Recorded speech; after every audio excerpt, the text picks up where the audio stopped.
Hey everyone, I'm John, I'm Rex. and this is the Weird Cities podcast, where we apply amateur urban studies to cities of speculative fiction. Today we're in for a real treat because we're doing Lovecraft's fictional hometown of Arkham.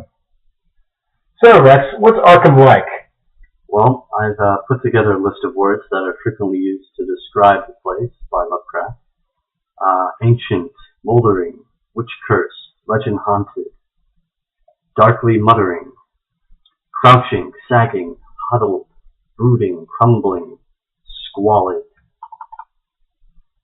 hoary, unpaved, musty, eldritch, dingy. And what is that faint suggestion you get from town? Well, clearly it's a place anybody wants to go. And there's an interesting quote here.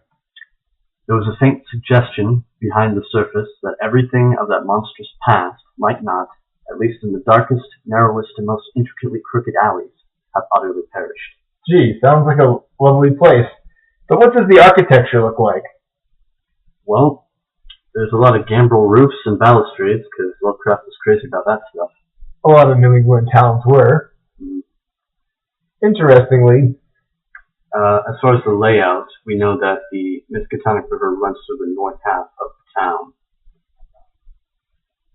and there's some other amenities that you'd expect to find in a 1920s or 30s American city. Yeah, I mean, as weird a place as this is, it's still fairly grounded in Lovecraft's own life experiences.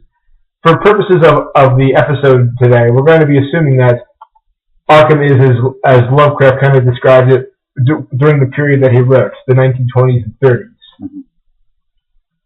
So during this particular period, there's a lot of interesting parallels we can make with real-life cities as well.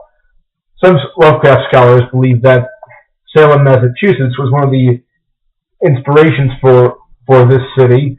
Interestingly, in Arkham, there's a lot of really cool architecture around Massachusetts, Salem and such, that directly inspired things in Lovecraft stories. In the fictional history of Arkham, though, in Salem history, the witch trials are a fairly infamous blot on that town.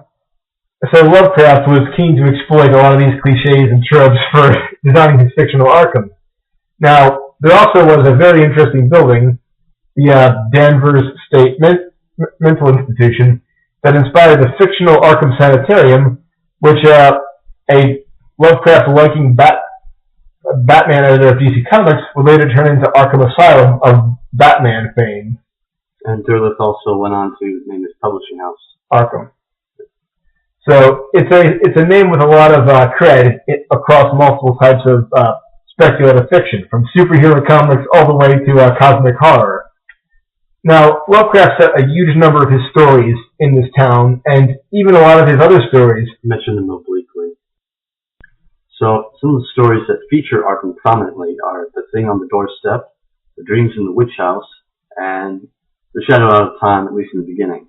Now, in The Thing on the Doorstep, there's a bit of body swapping going on, and it's all about a young man who weds a strange woman he meets in college, and he finds out maybe things aren't quite what they seem.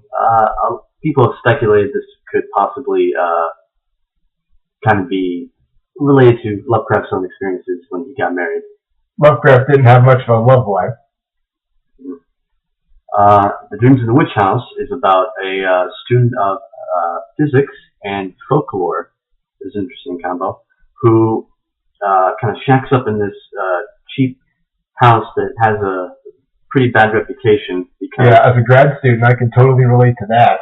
Yeah, anything to save a penny, right? Yep.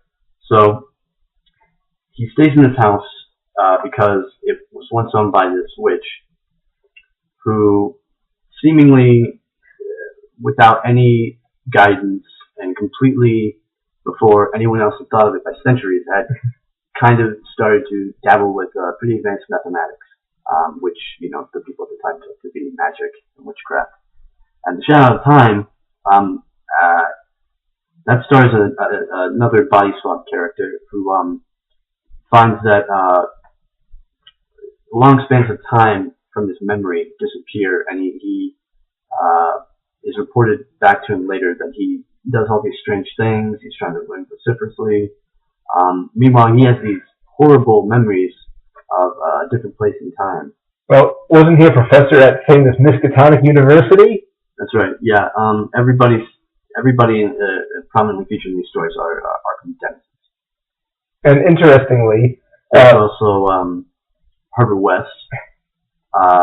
There are also mentions in the Dunwich Horror, the Silver Key stories, the Shadow over Innsmouth, and At the Mountains of Madness, where a couple of ships are even called the Arkham and Miskatonic. And the Miskatonic is the river that bisects the valley, correct? That's right. And the city itself is based in the Miskatonic Valley, right? And there's also the hills and such to the west. Mm. Now, Miskatonic is also the name of a fictional university in town. It seems like Lovecraft imagined it as a place similar to Harvard or Yale, a New England Ivy League place dominated by old money and classism, because of course it wouldn't be Lovecraft without some elitism. Yeah. But interestingly, this university has a lot of money, and they spend it on expeditions to all sorts of far-off places. Antarctica, the Australian outback, and other places where they find remnants of pre-human horrors and various other adorable creatures that made Lovecraft's brand of writing so famous. Now, we covered one of them before in At the Mountains of Madness, and we're not done with those quite yet, but Miskatonic University itself offers an entirely interesting course of study there. In Herbert West Reanimator, we learn that a med school graduate is making a zombie reanimation serum. In Mountains of Madness, we have faculty from different departments, like engineering and geology, all mentioned as taking part in the expedition. And there also is a character who is mentioned as taking a class in medieval metaphysics. So, Miskatonic University teaches a bit of dark folklore and occultism, as well as your, I guess, average liberal arts and sciences. The library of the university is famous as a repository of magical lore, to the point where it's kept under lock and key in a vault. Yeah, it would be a shame if someone stole that, especially some of the lovely denizens of Arkham. Yeah, or maybe Dunwich. Yep. But luckily they got a badass librarian to watch over them, Dr. Armitage. Yeah, who seems to be the most overqualified librarian I've ever heard of. Like he's gone to Johns Hopkins and a couple other places. He's got PhDs up wazoo. Yeah, and he confronts the Dunwich Horror with an elephant gun. My kind of faculty member, I guess. He would probably be a really cool pulp action hero, I think. Yeah, I think he's Doc Savage, maybe. Lovecraft's Doc Savage. Yeah, as close as Lovecraft could approximate a pulp hero. That's probably Armitage. Yeah, but minor spoilers here. He wins and he doesn't go crazy or die. Also very unique for the Lovecraft universe.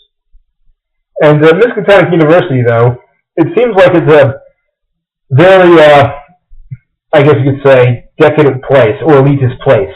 It does seem to attract students who are bohemian in nature, as Lovecraft calls it. Just kids who, on your typical weekend, you want to go and have a ritual to ancient gods. The flood initiation ceremonies there must be pretty interesting. That Greek life has got to be something to die for.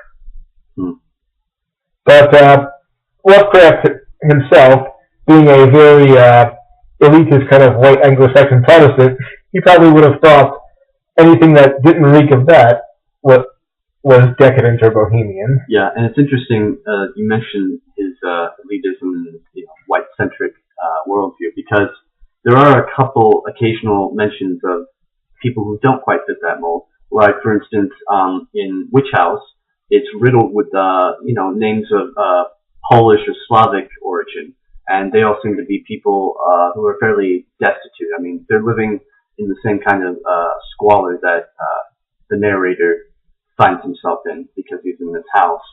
And there's also mention of a place nearby to Arkham in Herbert West Reanimator called Bolton.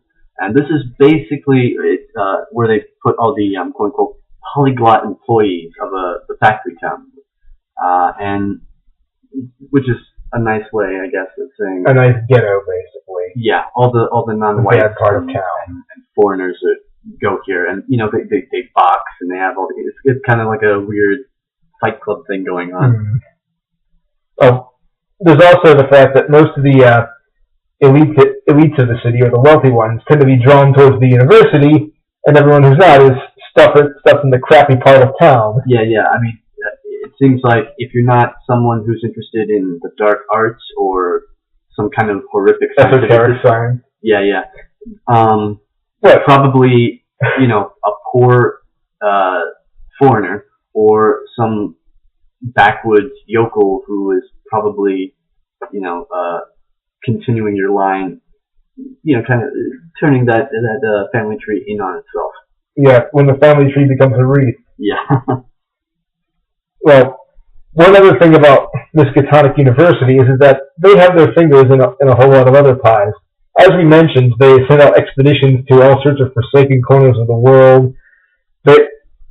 On one of their expeditions, for instance, they have a ship named the Arkham and another called the Miskatonic in the Mountains of Madness. I guess they love their brand name awareness. So, Miskatonic University appears as essentially the default Lovecraft academic setting. Yeah. In real life, Salem, there was Gordon College nearby, but I think the mold that Lovecraft had in mind was more along the lines of like the Ivy League kind of school. Mm-hmm. But as for the city itself, it had all sorts of standard things you'd find in the city of the era. Like what? A cinema? Yeah, a public cafeteria. A library? Yeah.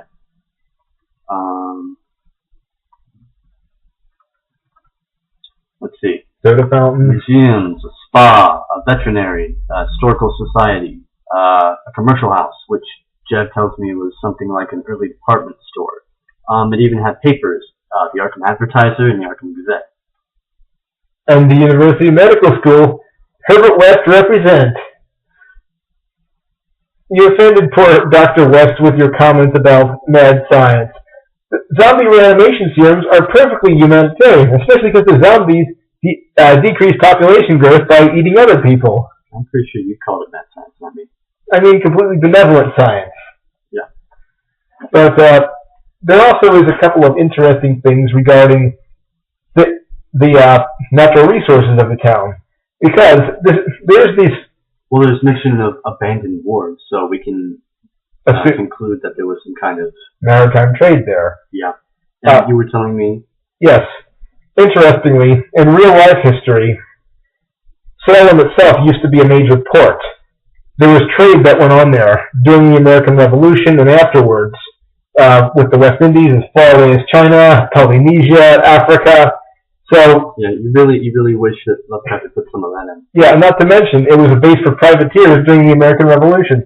So you got pirates, international trade, all playing a major part in real life Salem history. It's basically like Tortuga or Nassau. Yeah, and Lovecraft missed a big opportunity here, but I guess most of his more famous maritime horrors occur in other locations. Yeah. We'll get to Innsmouth later, so don't you guys worry. But Arkham itself presumably used to be a major maritime or shipping area, but potentially, like the rest of the town, it fell down the tubes. Now, the population of Salem, which we'll use kind of as our basis, started off as around 43,000. Today, it's almost the same amount, but in Lovecraft's universe, everything goes horribly wrong, so we'll assume that if Arkham existed today, it would probably be substantially less than that. Yeah, see, because I read The Color of Space, where there's mention of a reservoir that's being created in the area of the blasted heat of the story. And the narrator isn't too excited about drinking the water that will come from that, and I don't imagine any of the people of Arkham that the water eventually goes to will either. Yeah, as you said earlier, it's like Flint, Michigan on acid. Yeah. In the Lovecraft universe, cosmic horror plays a big part in it, but Arkham was important to Lovecraft because it essentially was a microcosm of that universe. It represented a lot of traits that were both very personal and very intimate to him, but also having an undercurrent of that occultism or something lurking and boiling just beneath the surface that threatens to rip away that veneer of erudite behavior and civilization. Yeah, I mean, it's worth noting that he put a lot of thought into this place. I mean, he made a map, and I'm pretty sure he could, probably close his eyes and imagine the entire place based on his own home in Providence and all the places he went to for research. So I think it's pretty obvious this was a pretty important place to him. Yeah, and as we mentioned before, this appears or is mentioned in several different stories, but it's almost a nexus point of the mythos. Exactly, and one of the main characters in Lovecraft's, I guess, present day, at least his present day, would be a guy named Randolph Carter. A World War I vet in the French Foreign Legion who went to Miskatonic University and also had some run-ins with Nyarlathotep in the Dreamlands. Yeah, no, what's interesting about that is we also know of another person who has had frequent congress, we could say, with the Black Man, as he's also called, and that's Keziah Mason, the witch that features in Dreams in the Witch House. She's and her little buddy Brown Jenkins. Yeah, Brown Jenkins, her little familiar. Rat head. Yeah, she seems to kind of serve as his right hand in that.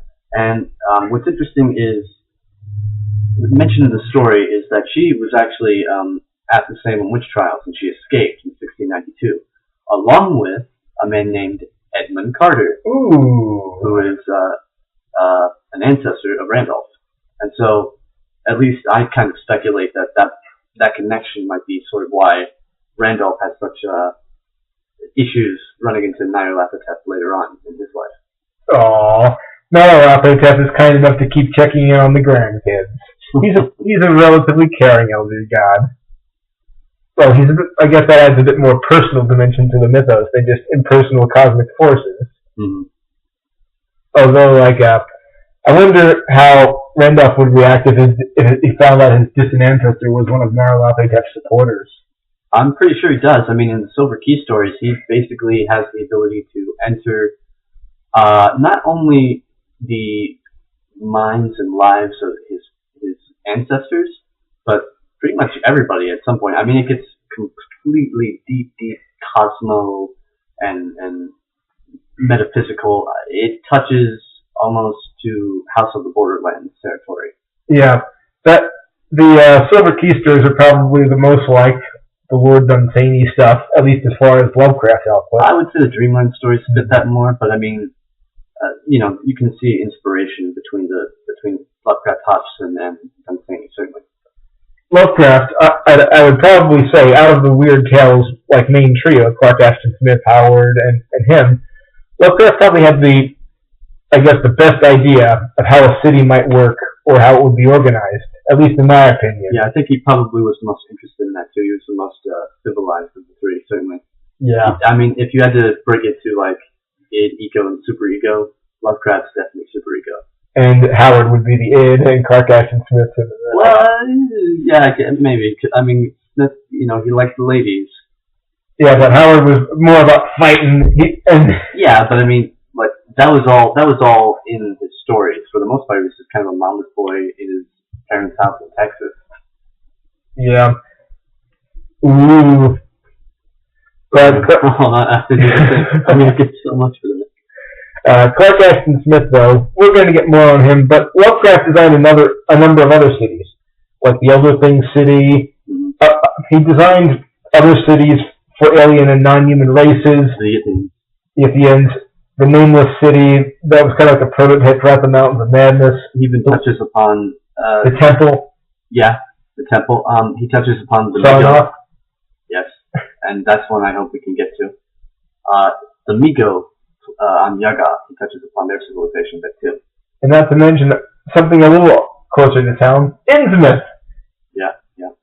We'll cover Innsmouth a little later. Yeah, and hopefully we can at least dabble a bit with Sarnath and maybe the Temple, since they're all sort of aquatic horror, undersea cities at least. Yep.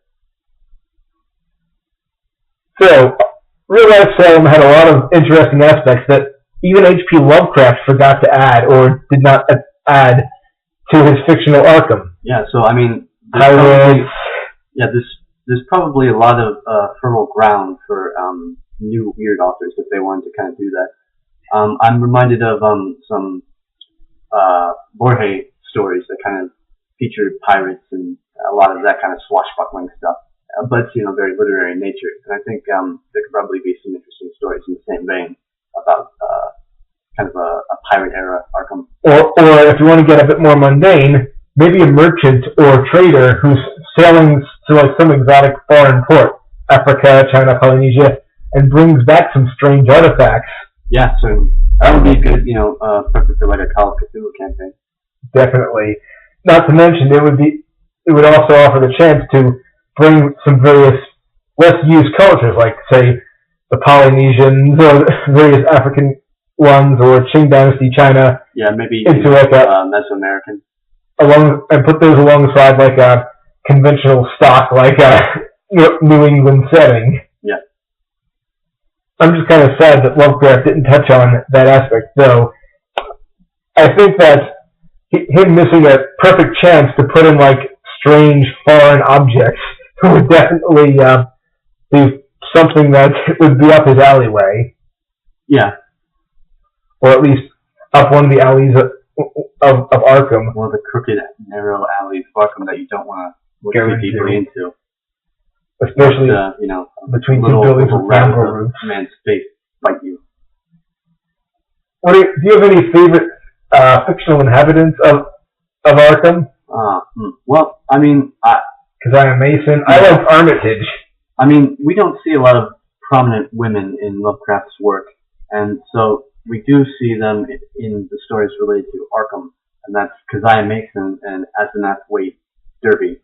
Unfortunately, the issue with Asenath is a little complicated, but I think she's an interesting character, and I think I kind of think she's more there's more to her than Keziah, but Keziah just as a concept is also pretty cool because he wanted to take that kind of Salem witch and sort of take what he knew about math and science and physics and sort of turn magic into very advanced mathematics. Charles Stross takes that idea and runs with it because he turns computer programming, which is glorified math, into essentially a magic casting method. Yeah. Another cool idea that Arkham might also be used for is just some classic urban fantasy because it's an old New England city. Yeah, I mean, you can't turn a corner without finding some kind of half-decayed, just wealth of kind of creepiness. Well, as far as how I would imagine Arkham looking if it existed today or in Lovecraft era, it would probably have like a grid-like layout as was popular in a lot of the New England cities of the time. Yeah, that seems to match the rough sketch he made of the place. And modern-day Salem, they tend to be very keen on like pedestrian and bike-friendly, so that might be why they might stick with, say, new urbanist ideas with like more pedestrian or bike-friendly streets. I mean, yeah, and also the fact that any money that's going anywhere is probably into the university and all the, magic and science. Yeah. Pretty much nowhere else. I would imagine that if Arkham survived like decades and decades, the medical school and the science department would probably be the most lucrative, or at least the most well-funded branches. Mm-hmm. Though they might have an interesting computer science department. Yeah, there might. I would suspect. I mean, even the English department is probably going to have its share of notoriety. Yeah, as well as the historians. Yeah, I mean that's actually true. I mean, because Albert Wilmarth is a professor of English, and he had this whole issue with the Miko in Those Who in Darkness. So yeah, you can't go anywhere without something creepy or cursed or haunted. Well, how's this for an idea? Maybe you're a foreign exchange student whose sole experience of American culture is an exchange student at Miskatonic University. Wow. Yeah, and then you'd venture out to like different places and the nightlife's to die for. Well, I would think you'd just be surprised by the fact that you don't have to, make sure you don't get hounded by ghouls or something. Well, Well, no, that kind of reminds me of something. There was a character in At the Mountains of Madness, an engineer named Peabody, even though the story spelled differently. Well, in real life Salem, there was a place called the Peabody Museum of Science, which was built on a old academy of the same name that existed before Lovecraft's time and up to the present, in fact. I don't know how that reminds you, but okay. Well, just talking about universities and studying. Yeah. But I'm not sure if that was a coincidence. Probably was, but well, I mean, we can definitely figure he took a lot of names from the area and kind of threw them into the stories. Yeah, and the thing is, a lot of the families pop up in a bunch of the different stories, like the Pickmans, the Derbys, some others, the Whateleys, the Marshes. Yeah. All family names that are not entirely human if you know what to look for. Mm-hmm. But I would wonder if there's an art gallery or two in Arkham. Wonder if Pickman did any pieces for it. I think he mostly kept it Boston. Mm-hmm. But it's I would imagine a place like that is easier to hide into. Yeah, hide your inspirations. Yeah. So that's most of what we were thinking about for Arkham. Any other thoughts before we conclude, Rex?